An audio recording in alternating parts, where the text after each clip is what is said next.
പഴമയുടെയും പുതുമയുടെയും കാഴ്ചകൾ ഒരുമിച്ച് കാണാൻ കണ്ണൂർ സിറ്റിയിലെത്തിയാൽ മതി. വിശ്വാസവും പൈതൃകവും മുറുകെ പിടിച്ചുള്ള നോമ്പ് ആചരണത്തിനൊപ്പം പുതിയ കാലത്തിന്റെ നിറങ്ങളും ഇവിടെ കാണാം. കേരളത്തിലെ ഏക മുസ്ലിം രാജവംശമായ അറക്കലിനെ കുറിച്ചുകൂടി പറയാതെ സിറ്റിയിലെ നോമ്പ് വിശേഷം പൂർത്തിയാകില്ല. മാസപ്പിറവി അറിയിക്കുന്ന അറക്കലിലെ വിളക്ക്, നോമ്പുതുറ സമയം ഓർമ്മിപ്പിക്കുന്ന അറക്കലിലെ മണി, പൈതൃകത്തിൻ്റെ ഒരുപാട് ശേഷിപ്പുകളുണ്ട് കണ്ണൂർ സിറ്റിയുടെ നോമ്പുകാലത്തോട് ചേർത്ത് വായിക്കാൻ. അതേസമയം തന്നെ പുതുമയുടെ വൈബിനും ഒട്ടും കുറവില്ല. കണ്ണൂർ സിറ്റിയുടെ നോമ്പുകാല കാഴ്ചകളിലേക്ക്.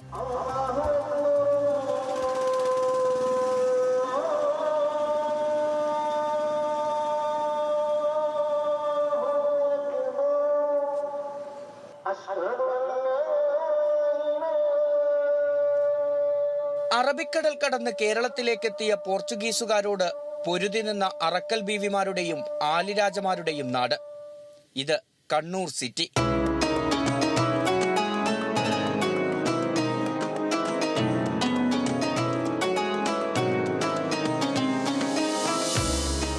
ഈ നാടിന്റെ നോമ്പ് കാലത്തിനുമുണ്ട് സവിശേഷതകൾ.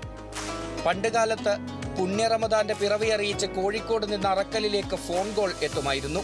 പിന്നാലെ ജുമാഅത്ത് പള്ളിയുടെ മേൽക്കൂരയിൽ ഒരു വിളക്ക് തെളിയും. അതായിരുന്നു കണ്ണൂരിലെ മാസപ്പിറവി അറിയിക്കൽ. നാനാനാടുകളിൽ നിന്നും ആ മാസപ്പിറവി വിളംബരമറിയാൻ ആളുകൾ സിറ്റിയിലേക്ക് എത്തി തമ്പടിക്കാറുണ്ടായിരുന്നു. വിളക്ക് തെളിഞ്ഞു കണ്ടാൽ പിന്നെ വന്നവർ മടങ്ങും. തക്ബീർ വിളികളോടെയുള്ള അവരുടെ ആ യാത്രയായിരുന്നു നാടെങ്ങും റമദാന്റെ വരവറിയിച്ചിരുന്നത്. സിറ്റിയുടെ നോമ്പ് തുടങ്ങിയിരുന്നത് ഉഡോബാബമാരുടെ പാട്ട് കേട്ടായിരുന്നു. അറക്കൽ ബീവിയുടെ പ്രതിനിധികൾ ഹൈദരാബാദിൽ നിന്ന് നൈസാമിനോട് അഭ്യർത്ഥിച്ച് കൂടെ കൊണ്ടുവന്നവരാണ് ഉഡോബാബമാർ. സമയമറിയാൻ മറ്റ് മാർഗങ്ങളില്ലാതിരുന്ന കാലത്ത് പുലർച്ചെ 4 മണിക്ക് വീടുകളിലെത്തി ആളുകളെ വിളിച്ചുണർത്തലായിരുന്നു ഇവരുടെ കടമ. ബാബമാരുടെ വംശപരമ്പര ഇന്നും ഒറ്റപ്പെട്ടെങ്കിലും നോമ്പുകാലത്ത് കണ്ണൂരിലേക്ക് എത്തുന്നുണ്ട്. സമയമോ അല്ലെ അലാറമോ ടൈം പീസോ ഇല്ലാത്ത കാലഘട്ടങ്ങളിൽ നാട്ടുകാരെ സമയം അറിയിച്ചിരുന്നത് അറക്കൽ രാജാവ് അറക്കൽ മണി മുഴക്കിയിട്ടാണ്.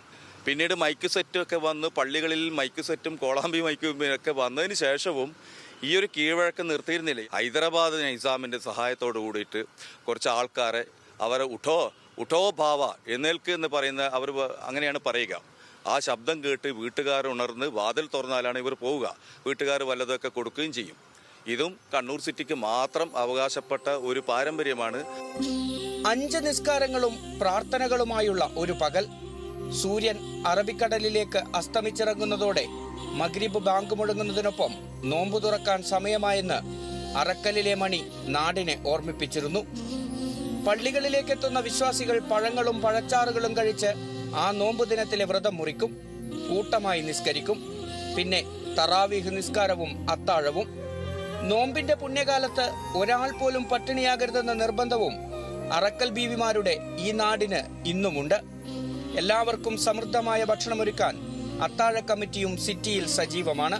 400, 450, 500ഓളം വരുന്ന ആളുകൾ അഥവാ അതിനുള്ള സൗകര്യം അതിൻ്റെ വളണ്ടിയർമാരും ഇതിൻ്റെ കമ്മിറ്റികളും വളരെ നല്ല രീതിയിൽ തന്നെ ചെയ്തു പോവാണ്.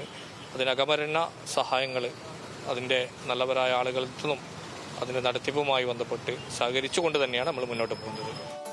അറബിക്കടൽ പുൽകുന്ന 20ലേറെ പള്ളികളുള്ള കണ്ണൂർ സിറ്റിയിൽ പഴമയുടെ പ്രൗഢിക്കൊപ്പം പുതിയ കാലത്തിന്റെ നിറങ്ങളും നോമ്പുകാലത്ത് കാണാം.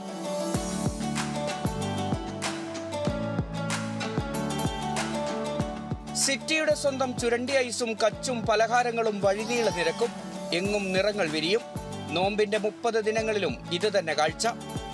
കണ്ണൂരിന്റെ സ്വന്തം വിഭവങ്ങൾക്കൊപ്പം അറേബ്യൻ, പേർഷ്യൻ, തുർക്കിഷ് വിഭവങ്ങളും ഇപ്പോൾ സുലഭമാണ്. വിശ്വാസവും പൈതൃകത്തിന്റെ പ്രൗഢിയും ഒത്തുചേരലിന്റെ സന്തോഷവുമെല്ലാമായി ഈ നോമ്പുകാലവും ആവേശമാക്കുകയാണ് കണ്ണൂരിന്റെ പഴയ വ്യാപാര തലസ്ഥാനം കൂടിയായ സിറ്റി.